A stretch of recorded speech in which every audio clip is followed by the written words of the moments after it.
není to, že by syn dělal nějakou činnost, která má něco společného s lízáním, ale je to skutečně syn rýže.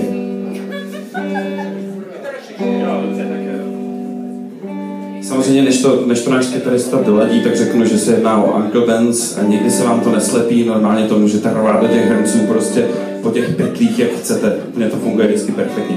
Jinak, my jsme skupina kosmopolitního charakteru tady ze Smažovky, z Jablonce, z Liberce. Skladby píše Jirka, tamhle ten člověk, co se mu furt rozlaďuje kytara. A teď zahrajeme pecku, která se jmenuje Ten syn rýže.